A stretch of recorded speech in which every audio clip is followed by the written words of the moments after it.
بسم اللہ الرحمن الرحیم رب اشرح لی صدری ویسر لی امری واحلل عقدۃ من لسانی یفقہوا قولی صدق اللہ العظیم۔ عزیز پاکستانی، السلام علیکم۔ ایک انتہائی اہم خبر آ رہی ہے اور وہ یہ ہے کہ سائفر کیس کی سماعت کو وقتی طور پر بند کر دیا گیا۔ ایک بہت بڑی خبر ہے۔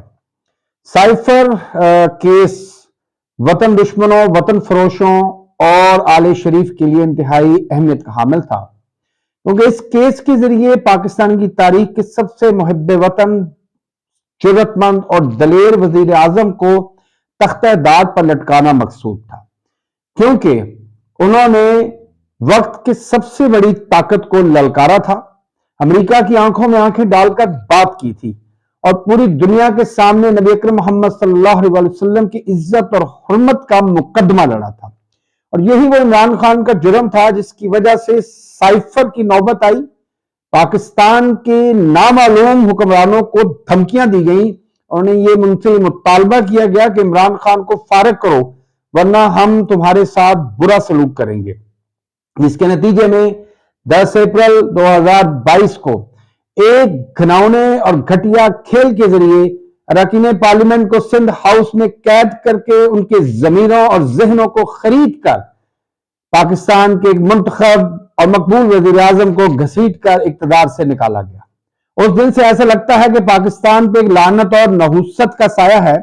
کھیل کا میدان ہو، زراعت کا میدان ہو، صنعت کا میدان ہو یا ایکسپورٹس کا میدان ہو، ہیومن ریسورس ڈیولپمنٹ کے میدان ہو یا ہماری ترسیلات زر کا میدان ہو، ہر جگہ ہمیں مسلسل شکست ہو رہی ہے۔ ہم مسلسل نیچے کی طرف جا رہے ہیں، تنزلی اور گراوٹ کا شکار ہیں۔ کرکٹ کا حال آپ کے سامنے ہے، ہاکی، اسکواش، ہر کھیل میں ہم برے طریقے سے پچھلے 1.5-2 سال میں تباہ و برباد ہوئے ہیں۔ جو ہماری رہی صحیح ساکھ تھی وہ ختم ہو گئی ہے۔ دنیا میں ہمارا شناختی کارڈ دنیا کے بدترین 5 پاسپورٹ بدترین 5 پاسپورٹس میں شمار ہونے لگا ہے۔ اور اس وقت پاکستان ٹکے ٹکے کے لیے، چند ڈالروں کے لیے دنیا بھر میں بھیک مانگتے پھر رہے ہیں۔ ہم جاتے ہیں اور خبریں پھیلائی جاتی ہیں کہ بس اربوں ڈالر کی سرمایہ کاری یہ آئی کہ یہ آئی۔ قوم کو اس سال کے آغاز میں یہ کہا گیا کہ 100 ارب ڈالر آنے جا رہے ہیں، 25 ارب ڈالر ایک سعودی شہزادہ اپنی جیب میں ڈال کر لے کر آ رہا ہے، اتنے ڈالر ہم رکھ لیں گے، یہ کر دیں گے، وہ کر دیں گے۔ یہ تمام باتیں کیوں ہوئیں؟ اس لیے کہ نہ تو ہمیں اپنے رب کی ذات پہ یقین تھا، نہ ہی ہماری طاقتور اشرافیہ کو پاکستان کے عوام پر یقین ہے۔ اسی لیے وہ ہمیشہ بیرونی آقاؤں کے اشاروں پر چلتے ہیں۔ سائفر کیس کے بند کرنے کا اصل حقیقت یہ ہے کہ امریکہ کی طرف سے سائفر کیس چلانے والوں پر یہ شدید دباؤ ہے کہ سائفر کیس جو آگے بڑھے گا تو اس میں سے امریکہ کی بدنامی اور امریکہ کی دنیا بھر میں بیڈ ول کریٹ ہونے کا سبب بنے گا۔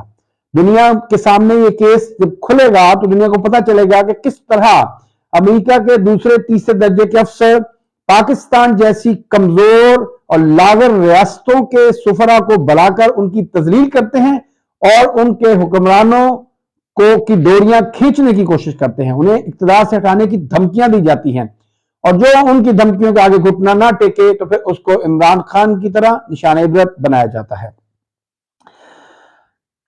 پاکستان میں انتخابات کے نام پہ جو ڈھونگ رچایا جا رہا ہے اس کے بارے میں تازہ ترین خبر یہ ہے کہ آج شام تک پی ٹی آئی کے اہم اور نمایاں لیڈروں کے کاغذات نامزدگی مسترد کرنے کا ایک سیلاب آئے گا۔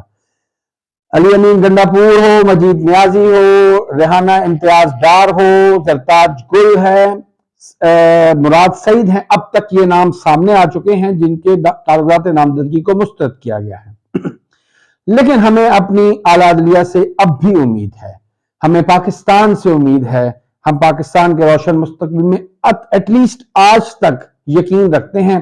اسی لیے میں اور میرے جیسے محب وطن پاکستانی یہ سمجھتے ہیں کہ آر او آفیسز میں جو کچھ ہوا، کیونکہ میں ہمیشہ سے کہتا ہوں کہ پاکستان کی بیوروکریسی اور پاکستان کی پولیس یہ آل شریف کے پالتو لوگ ہیں۔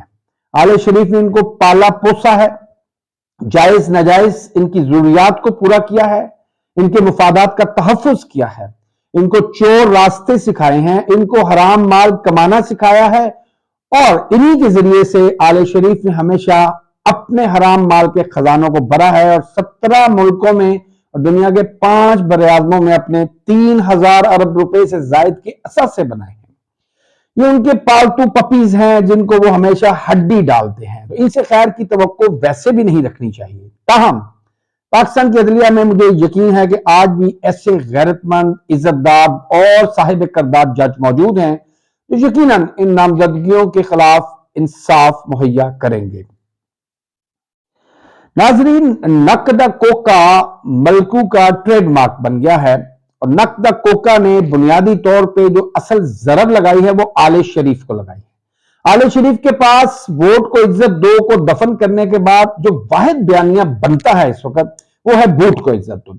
हकीकत तो ये है कि मरियम नवाज, शहबाज शरीफ और नवाज शरीफ को टीवी चैनल पे आकर कहना चाहिए कि वोट को इज्जत देने वाले बयानिए में जान नहीं थी, क्योंकि पंजाब उनका गढ़ है और पंजाब के अवाम चूंकि सड़कों पर निकलने के लिए तैयार नहीं है, तो इसलिए हमने अब वोट को इज्जत दो से नारा बदलकर बूट को इज्जत दो कर दिया है। अब हम अवाम की खिदमत की बजाय बूट चाटा करेंगे, बूटों को अपनी तलवे चाटा करेंगे और इस तरीके से हम पाकिस्तान को तरक्की की नई मंजिलों पर ले जाएंगे। लेकिन अफसोस कि आले शरीफ ऐसा नहीं कर पाते। ऐसे में कल एक टीवी प्रोग्राम में मलकू ने इंटरव्यू देते हुए जो एक और शोशा छोड़ा है, उसने तो आले शरीफ को बहुत परेशान कर दिया है। मलकू का कहना है कि जो खान साहब के साथ जुड़ गया वो चढ़ गया और जो खान साहब से हट गया वो बढ़ गया। तो हकीकत तो ये है कि आले शरीफ तो खुद बढ़ ही गए हैं, मगर वो तमाम जमीर फरोश लोटे जिन्हें पिछले 20 महीने के अंदर तोड़ा गया, मरोड़ा गया, उनसे बयानात दलवाए गए, उनकी जमीन खरीदे गए, अब वो सब बुनियादी तौर पर बढ़ चुके हैं, सियासत की गंदी दलदल में बढ़ चुके हैं, जहां से उनको अब कोई निकालने वाला नहीं है।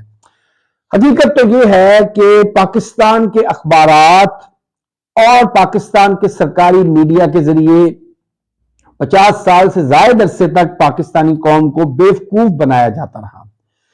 मैं क्रेडिट देता हूं जनरल परवेज मुशर्रफ के विजन और फरासत को कि उन्होंने कौम के बेहतर मुस्तकबिल के लिए पाकिस्तान को इंफॉर्मेशन टेक्नोलॉजी के मैदान में भी आगे बढ़ाया और साथ ही साथ इलेक्ट्रॉनिक मीडिया को वो फ्रीडम ऑफ एक्शन दिया कि जिसके नतीजे में सबसे पहले तो खुद जनरल मुशर्रफ को अपने इक़्तिदार से हाथ धोना पड़ा, उसके बाद पीपल्स पार्टी इंटीरियर सिंध तक महदूद हो गई और अब आले शरीफ का कच्चा चट्ठा जो है वो पंजाब से भी क्लोज होने जा रहा है, उनका बोरिया बिस्तरा क्लोज होने जा रहा है। उसकी बड़ी वजह यह है कि पाकिस्तान बनने के बाद पहली 5 से 6 दहाइयों तक सियासतदान और उनके आका झूठ पे झूठ बोलते थे, झूठे बयानिए घड़ते थे, फिर जब दिल करता था उनको मुस्तरद कर देते थे। 88 में एक को लाए, उसको निकाला, 90 में दूसरे को लाए, 93 में उसको निकाला, पुराने वाले को वापस लाए, और ये खेल आज तक चलता रहा। जब भी मादी के हवालों की बात की जाती थी तो अखबारात के कागजों में तो जाहिर है पकोड़े रखकर, समोसे रखकर बेच दिए जाते थे। अखबारात को रद्दी वालों को बेच देती थी पाकिस्तानी कौम, इसलिए पाकिस्तानी कौम की जो यादाश्त कमजोर थी वो मजीद कमजोर हो जाती थी। मगर इंफॉर्मेशन टेक्नोलॉजी ने और उसमें जो सोशल मीडिया का इंकलाब आया है उसने दर हकीकत घिनौने चेहरों से नकाब उलट दी है। अब वो औरंगजेब आलमगीर ने तारीख लिखवाई थी कि मैं एक दरवेश बादशाह हूं। जी हाँ, बिल्कुल पास बैठ के वो लिखवा रहा था कि मैं एक दरवेश बादशाह हूं, लोगों को बताओ मैं बड़ा नेक, हमदर्द, इबादत गुजार, तहज्जुद गुजार हूं, मैं टोपियां सीखता हूं, कुरान लिखता हूं। बाद में पता चला कि औरंगजेब ने तो पूरी दुनिया को टोपी पहनाई। जिस शख्स ने अपने बाप को जिंदान में डाला, उसकी आंखों में सिलाइयां फिरवा दी, अपने 3 भाइयों को उनकी आल औलाद समेत कत्ल करवा दिया, वो शख्स खुद को दरवेश कहता था, क्योंकि वो तारीख लिखवाई जाती थी। अब मुझ समेत, आप समेत हर पाकिस्तानी तारीख का रिकॉर्डर है। हम तारीख दान बन चुके हैं, हमारे मोबाइल्स, हमारे कंप्यूटर्स तारीख लिख रहे हैं, तारीख हर शख्स के पास महफूज है। अब जैसे ही कौम को बेवकूफ या उल्लू बनाने की कोशिश की जाती है, ठग करके पुराने हवाले सामने आ जाते हैं, ठग करके बताया जाता है कि कैसे ख्वाजा आसिफ, अयाज सादिक, मरियम नवाज, जावेद लतीफ, नवाज शरीफ ये सब पाक फौज पर कैसे भौंकते थे। ये कैसे पाक फौज और पाक फौज के ऑफिसर्स को नंगी गालियां निकालते थे, ये कैसे पाक फौज और उसके जर्नैलों को जलसों में ललकारे मारते थे। मरियम नवाज ही ने कहा था कि जो दहशतगर्दी है उसके पीछे वर्दी है। ये मरियम नवाज ने कहा था, मंजूर पश्तीन ने ये बाद में कहा था। पहले मरियम नवाज ने कहा था ये जो दहशतगर्दी है इसके पीछे वर्दी है। डॉन लीक्स नवाज शरीफ ने की, फौज के कमर में छुरा घोंपा।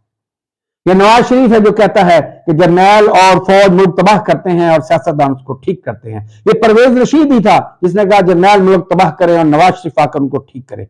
अब कौम सबूत के साथ आपको बताती है कि असल सच क्या है। वो कड़वा ही सही मगर वो सच है। इसीलिए सोशल मीडिया को शैतानी मीडिया मत कहें। सोशल मीडिया को शैतानी मीडिया कहने से आप सोशल मीडिया की साख को मजरूह नहीं कर सकते। हकीकत यह है कि आपका पसंदीदा इलेक्ट्रॉनिक मीडिया मुकम्मल तौर पर बिक चुका है, कंप्रोमाइज्ड है। इसलिए मुझ जैसा कोई पाकिस्तानी अब पाकिस्तान के न्यूज चैनल्स को नहीं देखता। हम अच्छे अच्छे एंटरटेनमेंट चैनल्स को देखते हैं, ड्रामे देखते हैं, मजे करते हैं, अच्छा वक्त गुजारते हैं और उसके साथ ही सोशल मीडिया से अपने आप को अपडेट रखते हैं, क्योंकि इस वक्त पाकिस्तान में कम से कम सच सिर्फ सोशल मीडिया बता रहा है। अल्लाह आप सबका और पाकिस्तान का हामी नासिर हो। पाकिस्तान जिंदाबाद, पाकिस्तानी कौम पाइंदाबाद। शुक्रिया, वस्सलाम।